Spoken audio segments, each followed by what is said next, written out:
12 नवंबर मामले को आज 2 साल मुकम्मल हो गया।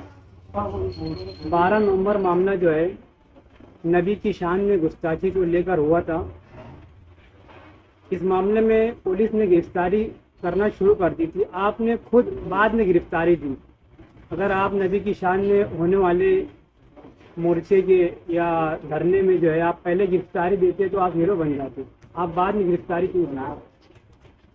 12 नवंबर का वाक़या मालेगांव शहर में सियाह दिन के तौर पर याद किया जाता रहेगा।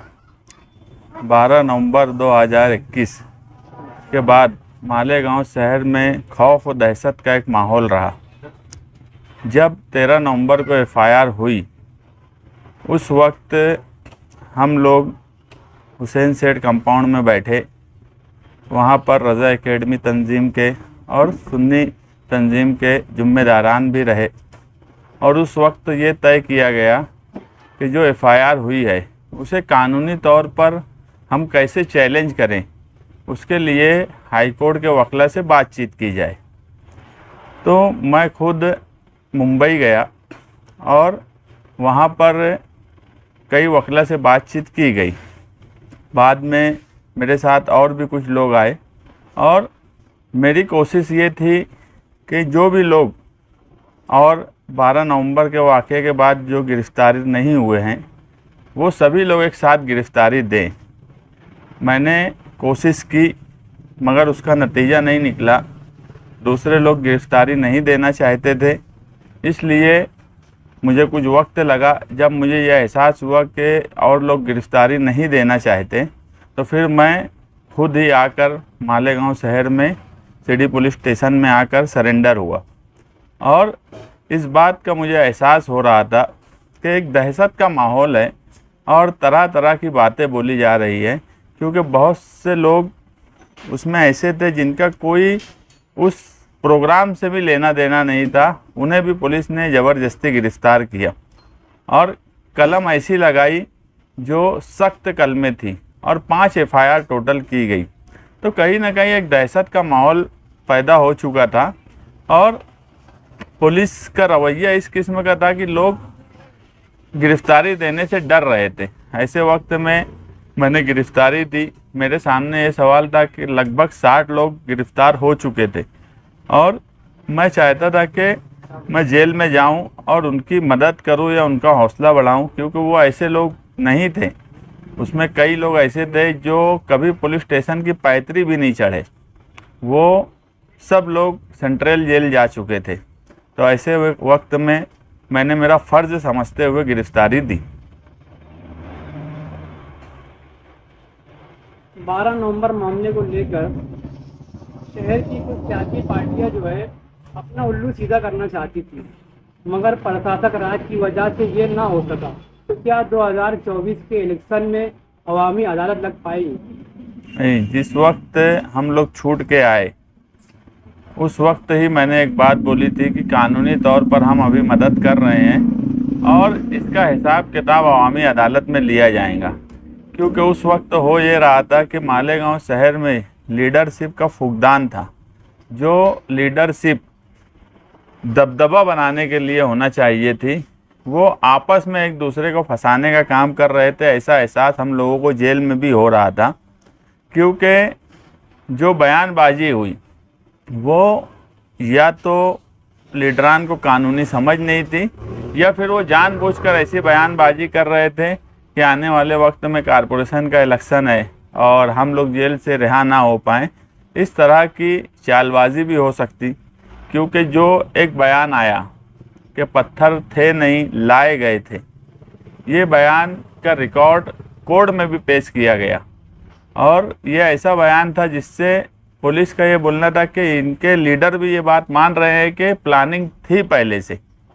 किसी का ये बोलना था कि हमारे पास पुलिस से ज़्यादा सबूत है कि ये किन लोगों ने किया है और कैसे किया है, मगर कोई सबूत पुलिस को नहीं दिया गया। तो ये सब जुमलों की वजह से भी हम लोगों को बहुत तकलीफ़ हुई और जेल में हमारे दिन कैसे कटे ये जेल में रहने वाले ही जान सकते हैं। क्योंकि हम और जो दूसरे करीब 60 लोग थे, हम लोगों ने कितनी परेशानी जेल में उठाई ये हम जानते हैं। उसमें लोगों जो लोग बंद थे उनके घर के लोग बहुत परेशान हुए बाहर। मेरे छूट के आने के बाद मैंने पूरी कोशिश की कि नीचे की कोर्ट से लेकर हाई कोर्ट तक मैं उन लोगों की जामीन के लिए कोशिश करूं, और शान हिंद भी यही कोशिश कर रही थी जब मैं जेल में था। एक बड़े अफसोस से मुझे ये कहना पड़ रहा है कि वो पूरे पीरियड में अगर किसी ने अवामी एहतजाज किया तो वो सिर्फ उस वक्त जनता दल के बैनर तले शान हिंद ने किया था। बाकी किसी भी सियासी पार्टी के छोटे बड़े लीडर ने एक एहतजाज भी हमारे लिए नहीं किया। आपने काले रंग का कपड़ा पहना, इससे आप क्या पैगाम देना चाहते हैं? मैं शुरुआत में ही एक बात बोला कि मालेगांव शहर में 12 नवंबर को सिया दिन के तौर पर याद किया जाएगा, और मैंने जो पुलिस की जुल्म और नाइंसाफ़ी हम लोगों के साथ हुई, मैं उसकी मजम्मत में काला कपड़ा पहना हूँ, ताकि ये एहसास शहरियान को भी दिलाया जा सके और पुलिस डिपार्टमेंट को भी कि हम बेकसूर थे और हम पर जुल्म हुआ, और आज भी हम लोग परेशान हैं। कोर्ट कचहरी को लेकर नासिक से कभी नोटिस आती है, कभी प्रांत कचहरी से नोटिस आती है, वो लोग मेरे पास आते हैं कि यार देखो ये नोटिस आई है। तो कहीं ना कहीं हमें आज भी परेशान किया जा रहा है, और ये बात बिल्कुल सच है। जेल में ही मुझे इस बात का एहसास हो गया था कि मालेगांव शहर में लीडरशिप का दबदबा ख़त्म हो गया। वहाँ पर बहुत से लोग मुझे ये बोलते थे कि निहाल साहब होते तो ऐसा होता क्या। उसकी वजह थी कि उसी दिन 12 नवंबर के ही दिन कई जगह पर और भी एहतजाज हुआ।